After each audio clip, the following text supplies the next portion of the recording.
ಅನುದಿನ ಅನುಕ್ಷಣ ಮನೆಯಲ್ಲೂ ಕಲಿಯೋಣ, ಕಲಿಕೆಯ ಹೊಸ ಹಾದಿಯಲ್ಲಿ ಜೊತೆಗೂಡಿ ಹೆಜ್ಜೆಯ ಹಾಕೋಣ, ಸಂತಸದಿ ಕಲಿಯೋಣ ನಮ್ಮ ಹೆಮ್ಮೆಯ ಈ ಕ್ಲಾಸಿನಲ್ಲಿ. Yes sir. Yes teacher. Present ma'am.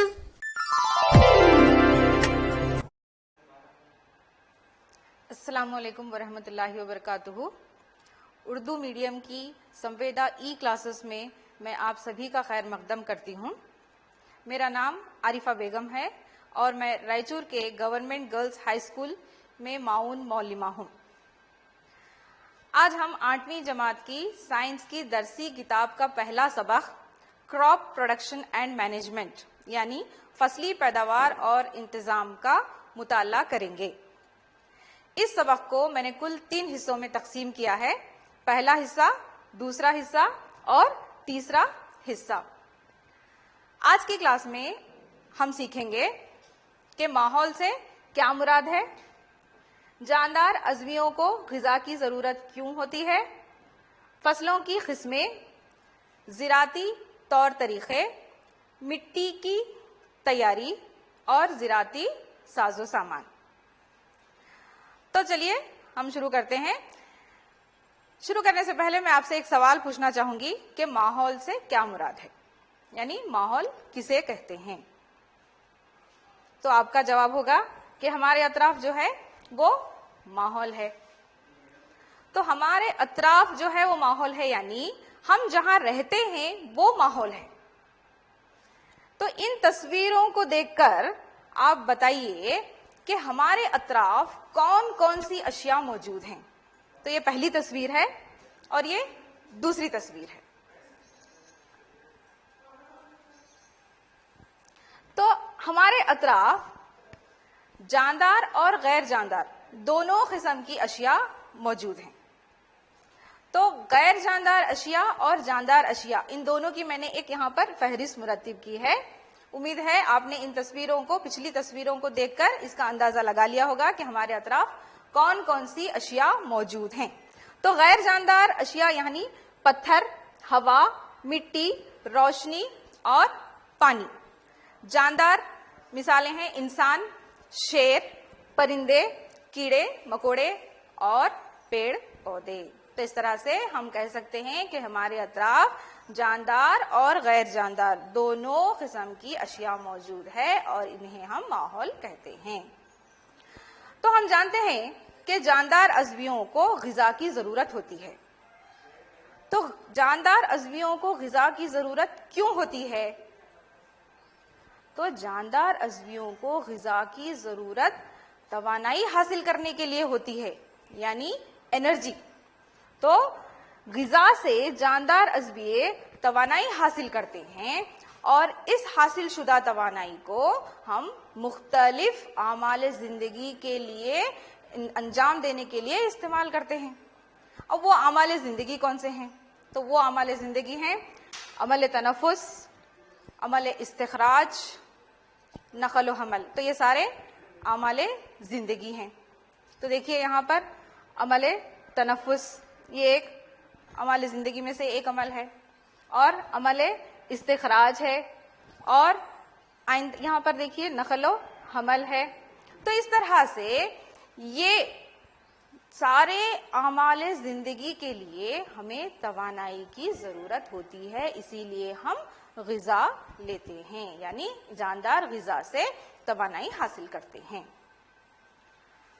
तो जैसे कि ग़िज़ा हमारे लिए ज़रूरी है, तो ग़िज़ा जैसे जैसे इंसानों की बढ़ती हुई आबादी यहाँ पर बढ़ रही है, आबादी इंसानों की, उसी तरह से यहाँ पर ग़िज़ा के लिए मांग भी बढ़ती जा रही है। तो ऐसा क्या करना चाहिए कि ग़िज़ा हर एक जानदार को यहाँ पर फराहिम हो सके? तो इसके लिए यहाँ पर ग़िज़ा की पैदावार ज्यादा होनी चाहिए और मुनासिब इंतजाम ग़िज़ा का हो और मुनासिब तकसीम। तो ग़िज़ा की पैदावार ज्यादा हो, इसके लिए हमें ज्यादा फसल उगानी चाहिए। तो अब यहाँ पर सवाल मैं आपसे एक छोटा सा सवाल पूछना चाहूंगी कि फसल क्या है, यानी फसल के क्या मायने हैं। मैंने कहा कि ग़िज़ा की पैदावार के लिए ज्यादा फसल उगानी चाहिए, तो फसल के क्या मायने हैं। तो यहाँ पर आप तस्वीर में देख सकते हैं कि पौधा है और यहाँ पर एक फसल है। तो पहली तस्वीर में जो यहाँ पर एक पौधा है वो एक गमले में है, और दूसरी तस्वीर में वही पौधा बड़ी जगह पर बड़े पैमाने पर है, तो इसे हम फसल का नाम देते हैं। तो इन तस्वीरों को देखकर आपने अंदाजा लगा लिया होगा कि फसल किसे कहते हैं। तो फसल के मायने हैं एक ही किस्म के पौधों को बड़ी जगह पर बड़े पैमाने पर उगाने को फसल कहते हैं। तो यहाँ पर देखिए, जब एक ही किस्म के पौधों को किसी बड़ी जगह बड़े पैमाने पर उगाया जाता है तो उसे फसल कहते हैं। तो क्या हमारे मुल्क में और उसके मुख्तलिफ हिस्सों में एक ही किस्म की फसल उगाई जाती है? तो इसका जवाब है नहीं। हमारे मुल्क के मुख्तलिफ हिस्सों में एक ही किस्म की फसलें नहीं उगाई जाती, बल्कि हमारे मुल्क के मुख्तलिफ हिस्सों में अलग अलग किस्म की फसलें उगाई जाती हैं। जैसा कि यहाँ पर आप स्क्रीन में देख सकते हैं, तो यहाँ पर है धान की फसल, और ये कपास की, और यहाँ पर आप देख सकते हैं केले की। इस तरह से हमारे मुल्क के मुख्तलिफ हिस्सों में मुख्तलिफ किस्म की फसलें उगाई जाती हैं। क्योंकि इसकी वजह क्या है मुख्तलिफ फसलें उगाने की? मुख्तलिफ हिस्सों में, हमारे मुल्क के मुख्तलिफ हिस्सों में दर्जा हरारत, रतूबत और बारिश एक सा नहीं होते हैं। तो इसी वजह से हमारे मुल्क के मुख्तलिफ हिस्सों में मुख्तलिफ किस्म की फसलें उगाई जाती हैं। तो आमतौर पर यहाँ पर फसलों को हम दो किस्मों में तकसीम कर सकते हैं, यानी फसलों की आमतौर पर दो किस्में हैं। तो पहली किस्म है खरीफ फसल और दूसरी किस्म है रबी फसल। तो खरीफ फसलें और रबी फसलें जो है यहाँ पर फसलों की दो किस्में हैं। तो चलते हैं, सबसे पहले खरीफ फसल क्या है। तो वो फसलें जिनकी काश्त बरसात के मौसम में होती है, यानी जो फसलें बरसात के मौसम में उगाई जाती हैं उन्हें हम खरीफ फसलें कहते हैं। तो आमतौर पर हमारे मुल्क में जून से सितंबर तक जो है बरसात का मौसम होता है, तो इस दौरान जो फसलें उगाई जाती हैं तो इन्हें हम खरीफ फसलें कहते हैं। मिसाल के तौर पर मूंगफली, धान, सोयाबीन, कपास वगैरह। तो आप समझ चुके होंगे, यहाँ पर स्क्रीन पर देखिए मिसालें हैं खरीफ फसलों की, धान, सोयाबीन, मूंगफली और कपास। तो ये खरीफ फसलों की मिसालें हैं। तो अब यहाँ पर हम चलते हैं रबी फसलों की तरफ, जो कि दूसरी किस्म है फसलों की। तो वो फसलें जिनकी काश्त मौसम सरमा में की जाती हैं तो उन्हें हम रबी फसलें कहते हैं। तो वो फसलें जो सरमा यानी सर्दी के मौसम में उगाई जाती हैं उन्हें हम रबी फसलें कहते हैं। मिसाल के तौर पर यहाँ पर मटर, चना और गेहूं वगैरह। तो ये फसलें अक्टूबर से मार्च तक के वक्फे के दौरान उगाई जाती हैं। खरीफ फसलें जून से सितंबर तक उगाई जाती हैं और रबी फसलें अक्टूबर से मार्च तक यहाँ पर उगाई जाती हैं। तो ये रबी फसलों की मिसालें हैं, गेहूं, मटर और चना। तो यहाँ पर फसल उगाने के लिए, जो कि खेतों में फसल उगाई जाती है, फसल उगाने के लिए किसान कई सारी सरगर्मियां अंजाम देते हैं। तो फसल उगाने के लिए जो सरगर्मियां अंजाम दी जाती हैं उनकी फहरिस्त कुछ इस तरह से है। ये सारी सरगर्मियां जो है यहाँ पर फसल उगाने के लिए अंजाम दी जाती हैं। तो किसान इन सरगर्मियों को अंजाम देते हैं। सबसे पहले है मिट्टी की तैयारी, दूसरा बुआई, इसके बाद खाद और फर्टिलाइजर मिलाना, उसके बाद आबपाशी, वीड से हिफाजत, फसलों की कटाई और जखीरा साजी। तो ये सारी सरगर्मियां फसल उगाने के लिए किसान अंजाम देते हैं। तो सबसे पहले यहाँ पर मिट्टी की तैयारी क्या है, तो इसके मुतालिक एक छोटा सा हम वीडियो देखेंगे। फसल उगाने से पहले मिट्टी की तैयारी सबसे पहला मरहला है। मिट्टी की तैयारी मतलब मिट्टी को पलटना और मुलायम बनाना। मिट्टी को पलटने और मुलायम बनाने से पौधों की जड़ें मिट्टी में गहराई तक जा सकती हैं। मुलायम मिट्टी मिट्टी में रहने वाले केंचुओं और खुर्द अज़वियों की नशोनुमा में माऊन है।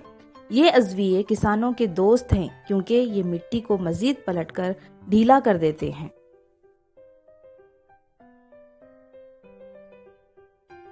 मुर्दा पौधे और जानवर मिट्टी में रहने वाले अज़वियों के जरिए तहलील कर दिए जाते हैं।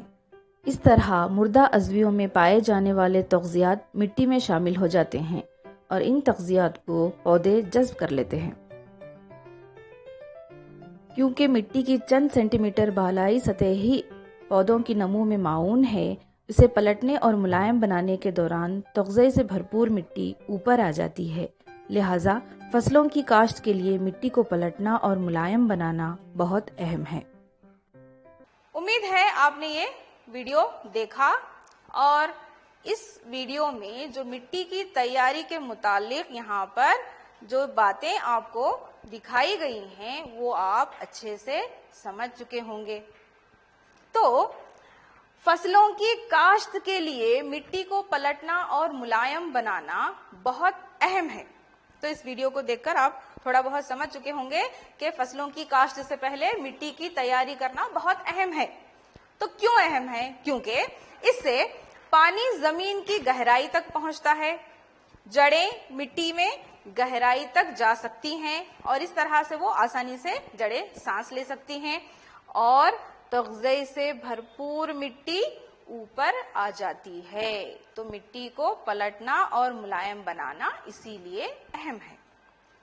तो मिट्टी को पलटने और मुलायम बनाने के अमल में कई सारे ज़राती साजो सामान इस्तेमाल होते हैं। तो ये ज़राती साजो सामान यहाँ पर कुछ इस तरह से हैं। पहला हल, दूसरा जिसे हम प्लाउ कहते हैं, दूसरा बेलचा जिसको हम इंग्लिश में हो कहते हैं और तीसरा कल्टीवेटर जिसे हम इंग्लिश में कल्टीवेटर ही कहते हैं। तो ये तीनों औजार ज़राती साजो सामान कहलाते हैं जो कि मिट्टी को पलटने और मुलायम बनाने के लिए इस्तेमाल किए जाते हैं। तो मिट्टी को पलटने और मुलायम बनाने को हम जताई कहते हैं। तो यहाँ पर जताई के लिए सबसे पहला औजार जो इस्तेमाल करते हैं वो है हल। तो हल क्या है? हल एक ऐसा ज़राती औजार है जो कि लकड़ी का बना होता है, जिसे बैलों की जोड़ी या दीगर जानवरों से खींचा जाता है। तो हल में लोहे की एक मजबूत तिकोनी पट्टी होती है। यहाँ पर जैसा कि आप देख सकते हैं कि हल में एक लोहे की मजबूत तिकोनी पट्टी होती है जिसे हम यहाँ पर फाली कहते हैं यानी प्लवशेर कहते हैं। तो हल का अहम हिस्सा लंबी लकड़ी का बना होता है जिसे हल शाफ्ट कहते हैं और इंग्लिश में हम उसको प्लव शाफ्ट कहते हैं। तो इसके एक सिरे पर हैंडल होता है और दूसरा सिरा एक शहतीर से मुंसलिक रहता है। तो बैलों की गर्दन के ऊपर इसको रखा जाता है। तो ये हल है। तो यहाँ पर देखिए एक बार फिर से, तो हल में एक लोहे की मजबूत तिकोनी पट्टी होती है जिसे हम फाली कहते हैं यानी इंग्लिश में हम इसको प्लावशेर कहते हैं और हल इसका अहम हिस्सा जो है लकड़ी का बना होता है जिसे हम हल शाफ्ट कहते हैं यानी प्लाव शाफ्ट कहते हैं। और यहाँ पर इसके एक सिरे पर हैंडल होता है और दूसरे सिरा एक शहतीर से मुंसलिक रहता है जिसे बैलों की गर्दन के ऊपर रखा जाता है। तो यहाँ पर कदीम जमाने से ही हल का इस्तेमाल किया जा रहा है। यहाँ पर मिट्टी को पलटने और मुलायम बनाने के लिए कदीम जमाने से ही यहाँ पर हल का इस्तेमाल किया जा रहा है। तो हल कहाँ पर क्यों इस्तेमाल होता है, देखिए यहाँ पर कदीम जमाने से ही इसका इस्तेमाल मिट्टी को पलटने और मुलायम बनाने के लिए किया जा रहा है। तो फसलों में फर्टिलाइजर मिलाने के लिए इसका इस्तेमाल किया जा रहा है। वीड या पतवार, खरपतवार को निकालने के लिए इसका इस्तेमाल किया जाता है और मिट्टी को खुरचने के लिए भी इसका इस्तेमाल किया जाता है। तो इस तरह से हल जो है यहाँ पर इस्तेमाल होता है। तो चलिए आगे बढ़ते हैं। तो मिट्टी को पलटने और मुलायम बनाने के लिए जो दूसरा औजार इस्तेमाल होता है वो है बेलचा। ये बेलचा की तस्वीर है जो कि मिट्टी को पलटने और मुलायम बनाने के लिए यहाँ पर इसको इस्तेमाल किया जाता है। तो बेलचा एक सादा औजार है जिसका इस्तेमाल खरपतवार या वीड को निकालने और मिट्टी को मुलायम बनाने में किया जाता है। तो बेलचा क्या है, एक सादा औजार है। यहाँ पर इसको खरपतवार यानी जिसको हम इंग्लिश में वीड कहते हैं उसे निकालने के लिए यहाँ पर और मिट्टी को मुलायम बनाने के लिए बेलचा का इस्तेमाल किया जाता है। दूसरा, इसमें लोहे या लकड़ी की छड़ होती है जिसके एक सिरे पर लोहे की चूड़ी और मुड़ी हुई प्लेट यहाँ पर लगी होती है।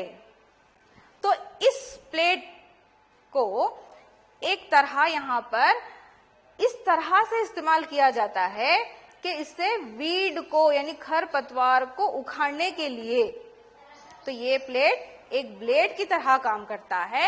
इसको खरपतवार उखाड़ने के लिए, निकालने के लिए इसका इस्तेमाल किया जाता है। जैसा कि यहाँ पर देख सकते हैं आप स्क्रीन पर, ये बेलचा है तो यहाँ पर एक छड़ है यहाँ पर देखिए और ये मुड़ी हुई प्लेट है यहाँ पर। तो इस तरह इसको भी, इस औजार को भी यहाँ पर जानवरों की मदद से खींचा जाता है। तो अगला औजार है कल्टीवेटर।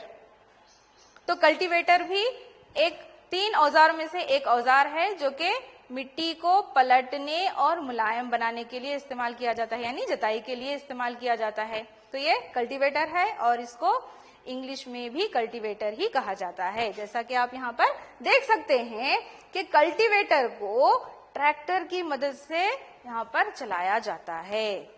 तो आजकल मिट्टी को पलटने और मुलायम बनाने का काम यहाँ पर ट्रैक्टर से खींचे जाने वाले कल्टीवेटर से किया जाता है।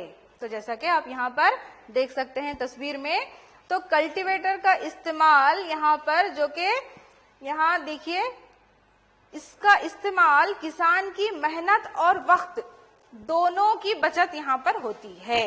तो कल्टीवेटर के इस्तेमाल से किसान की मेहनत और वक्त दोनों की बचत होती है। तो अगला यहाँ पर ज़राअती औजार के मुतालिक यहाँ पर एक छोटा सा वीडियो देखेंगे हम।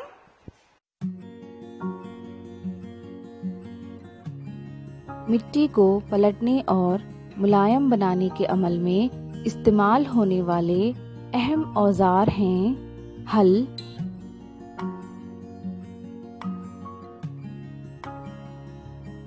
बेलचा,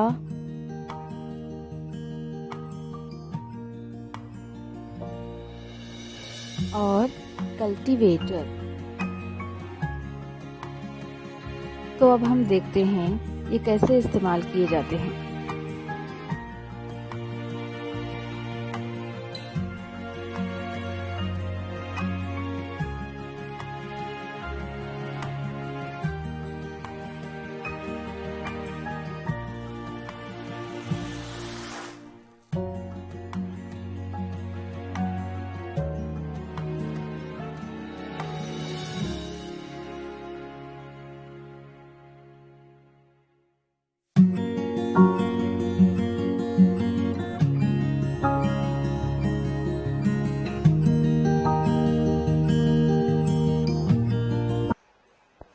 तो उम्मीद है ज़राअती साजो सामान के मुतालिक आपने वीडियो देखा और उम्मीद करती हूँ आपको ये वीडियो पसंद आया होगा। तो इस तरह से हमने आज की क्लास में सीखा कि माहौल से क्या मुराद है। तो माहौल से क्या मुराद है? तो माहौल के मायने हैं हमारे अतराफ जो है या हम जहां रहते हैं उसे हम माहौल कहते हैं। दूसरा हमने सीखा जानदार अज़वियों को ग़िज़ा की ज़रूरत क्यों होती है। क्यों होती है जानदार अज़वियों को ग़िज़ा की ज़रूरत? तो तवानाई हासिल करने के लिए होती है। तो ये हासिल शुदा तवानाई, तवानाई यानी एनर्जी, जो तवानाई हम ग़िज़ा से हासिल करते हैं वो तवानाई हम मुख्तलिफ आमाल ज़िंदगी को अंजाम देने के लिए करते हैं। वो मुख्तलिफ आमाल ज़िंदगी कौन से हैं? अमले हाजिमा है, अमल तनफ़ुस है, अमल इस्तिखराज है और नक़ल व हमल वगैरह। तो ये सारे आमाल ज़िंदगी के लिए हम तवानाई हासिल करते हैं और तवानाई हम ग़िज़ा से हासिल करते हैं। और आज की क्लास में हमने सीखा फसलों की किस्में। सबसे पहले फसल क्या है? तो फसल मतलब यहाँ पर एक ही किस्म के पौधों को बड़ी जगह पर बड़े पैमाने पर उगाने को हम फसल कहते हैं। और फसल की कितनी किस्में? यहाँ पर फसल की किस्मों के बारे में हमने देखा। तो फसल की 2 किस्में हैं। सबसे पहले खरीफ फसलें और दूसरी है रबी फसलें। तो खरीफ फसलें क्या हैं? खरीफ फसलें मतलब यहाँ पर वो फसलें जो बरसात के मौसम में उगाई जाती हैं उन्हें हम खरीफ फसलें कहते हैं। मिसाल के तौर पर धान। और रबी फसलें, रबी फसलें मतलब वो फसलें जो मौसम सरमा में उगाई जाती हैं उन्हें हम रबी फसलें कहते हैं। मिसाल के तौर पर चना, मटर वगैरह। और हमने आज की क्लास में सीखा ज़िराती तौर तरीक़े, जो कि मिट्टी की तैयारी और ज़िराती साजो सामान है। तो ज़िराती तौर तरीक़ों में सबसे पहले यहाँ पर मिट्टी की तैयारी यानी किसान फसल उगाने से पहले जो सरगर्मियां अंजाम देते हैं उनमें से सबसे पहली सरगर्मी है वो है मिट्टी की तैयारी, यानी मिट्टी को पलटना और मुलायम बनाना। तो मिट्टी को पलटने और मुलायम बनाने के तरीक़ेकार को हम जताई कहते हैं। इंग्लिश में हम इसको प्लविंग कहते हैं। और आखिरी है ज़िराती साजो सामान। तो ज़िराती साजो सामान क्या हैं? ये ऐसे साजो सामान हैं, ऐसे औजार हैं जो कि मिट्टी को पलटने और मुलायम बनाने के लिए किसान इस्तेमाल करते हैं। तो हमने 3 ज़िराती साजो सामान के बारे में यहाँ पर मुताला किया। सबसे पहला है हल, दूसरा बेलचा और तीसरा कल्टीवेटर। तो उम्मीद करती हूँ आपको ये सारे चीजें जो है आपको अच्छी तरह से समझ में आ चुके हैं। तो अब कुछ सवालात हो जाएं। Quiz time. तो सबसे पहला सवाल है यहाँ पर फसलों की कितनी किस्में हैं? तो यहाँ पर स्क्रीन पर आपको 4 जवाब दिए गए हैं, 5, 3, 2, 4। तो इनमें से कौन सा सही जवाब है? तो फसलों की कितनी किस्में हैं? 5, 3, 2, 4। जी हाँ, सही जवाब है 2। कौन सी? खरीफ फसलें और रबी फसलें। तो चलते हैं दूसरे सवाल की तरफ। हल का अहम हिस्सा जो लंबी लकड़ी का बना होता है उसे हम क्या कहते हैं? हल, हल क्या है? एक ज़िराती साजो सामान है। तो इसका अहम हिस्सा जो लकड़ी का बना होता है उसे हम क्या कहते हैं? तो यहाँ पर 4 जवाब दिए गए हैं, इनमें से सिर्फ एक सही है। पहला शाफ्ट, दूसरा हल शाफ्ट, हल लकड़ी और शहतीर। सही जवाब है हल शाफ्ट। तो हल का अहम हिस्सा जो लकड़ी का बना होता है उसे हम हल शाफ्ट कहते हैं। तो चलिए तीसरा सवाल, इनमें से खरीफ फसल कौन सी है? तो खरीफ फसल मतलब बरसात के मौसम में उगाई जाने वाली फसलें। तो यहाँ पर 4 नाम दिए गए हैं, आपको 4 मिसालें दी गई हैं, इनमें से सिर्फ एक सही है। कौन सी खरीफ फसल है? धान, मटर, गेहूं और चना। सही जवाब है धान। धान जो है खरीफ फसल है जो बरसात के मौसम में उगाई जाती है। तो चलिए आगे बढ़ते हैं। चौथा सवाल यहाँ पर है, दर्ज झेल में से कौन सी जोड़ी गलत है? तो यहाँ पर 4 जोड़ियां दी गई हैं, तो इनमें से एक जोड़ी गलत है। सबसे पहली है मटर, जो कि खरीफ फसल, चना रबी फसल। खरीफ फसल जून से सितंबर तक और गेहूं रबी फसल। जवाब है मटर खरीफ फसल। चलिए आगे बढ़ते हैं। यहाँ पर 2 सवालात दिए गए हैं स्क्रीन पर। तो जैसा कि आप इस सबक में मुताला कर चुके हैं, तो आज की सबक पर मुनसिर मैंने यहाँ पर 2 सवालात स्क्रीन पर दिए गए हैं। यहाँ पर तो ये सवालात आपको होमवर्क के तहत दिए जा रहे हैं। इन सवालात के जवाबात आप अपनी कॉपी में लिख कर रखिए। तो पहला सवाल है, खरीफ फसलें और रबी फसलें किसे कहते हैं? मिसाल दीजिए। दूसरा, आपके रिहायशी इलाके में सबसे ज्यादा उगाई जाने वाली रबी फसलें और खरीफ फसलों के नाम की फहरिस्त मुरत्तिब कीजिए। यानी यहाँ पर 2 सवालात हैं आपको। पहला जो है खरीफ फसल और रबी फसलें, इनके यहाँ पर आपको इनसे क्या मुराद है ये जवाबात लिखने हैं और इनकी मिसालें लिखनी है। और दूसरा सवाल है, आपके रिहायशी इलाके में यानी आप जहाँ रहते हैं वहां पर सबसे ज्यादा उगाई जाने वाली फसलें कौन सी हैं? खरीफ फसलें और रबी फसलें कौन सी है? इन दोनों की यहाँ पर एक फहरिस्त मुरत्तिब करनी है आपको। तो ये जो है सवालात आपको होमवर्क के तहत यहाँ पर दिए जा रहे हैं। उम्मीद करती हूँ आप इन सवालात के जवाब ढूंढकर अपने कॉपी में लिखेंगे। उम्मीद करती हूँ आपको आज का सबक अच्छी तरह से समझ में आया होगा। तो अगली क्लास में हमारी फिर से मुलाकात होगी। तब तक के लिए अपना ख्याल रखिए। जज़ाकल्लाह। अल्लाह हाफिज।